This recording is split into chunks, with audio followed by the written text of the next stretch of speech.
Na terenima tenis kluba Dr. Mladen Stojanović u Prijedoru u toku je jubilarno 20. izdanje međunarodnog turnira Prijedor Open 2026.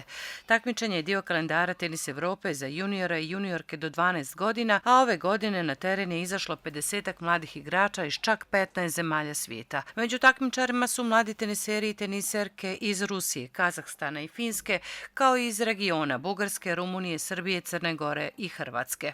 Treniram tenis već 6 godina i prvi put sam ovdje u Prijedoru na teniskim terenima. Kako ti se dopada ovdje? Odlično, organizacija je super i tereni su super.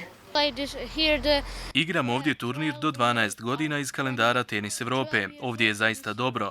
Igra se dobar tenis i dobri su igrači. Ja sam David Kreš, dolazim iz Mostara.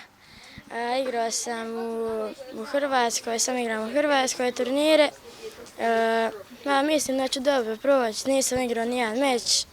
Nadam se dobrim rezultatom, sada igram i nadam se pobjedom. Supervizor turnira Ozren Đurđević iz Banja Luke istakao je da je riječ o turniru prve kategorije po klasifikaciji Evropske teniske federacije, što ga čini izuzetno značajnim za razvoj mladih igrača, budućih šampiona. Ima 50 učesnika, 50 takmičara iz čitavog svijeta, znači vidio sam da su bili takmičari iz Rusije, Kazahstana, Finske, do ovih ovdje u bližih zemalja, Bugarske, Rumunije, Srbije, Crne Gore, Hrvatske. Tako da kvalitetan je jako turnir iz prve kategorije, Evropske teniske federacije, tako da vrlo je značajan za razvoj ovih takmičara i to su neki budući šampioni.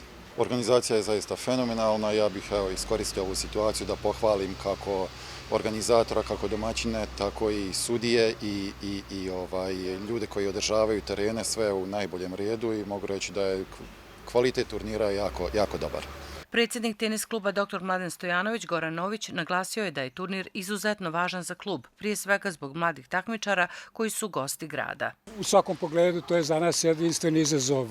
Dovesti ovu djecu ovdje, omogućiti im optimalne uslove za igru i naravno uživati u njihovom tenisu. Poznato je naravno da je tenis sport koji zahtjeva određenu izdržljivost. Igra se na vanjskim terenima u različitim uslovima. I ova djeca već u ovom dobu treba da se privikavaju na takve napore. Naravno, i pored toga, glavni sudija i organizatori moraju slijediti određena uputstva u pogledu zdravstvenog stanja i opasnosti za zdravlje i prekinuti dio mečeva u trenutku kada primetimo da je temperatura tolika da bi zaista mogla naškoditi. Tenis klub Dr. Mladen Stojanović na ovogodišnjem turniru ima i svog predstavnika Marka Malinovića, koji sutra igra dubl meč od 17 časova. Iz kluba su pozvali ljubitelje tenisa da dođu na teren i podrže Marka na putu ka još jednoj medalji.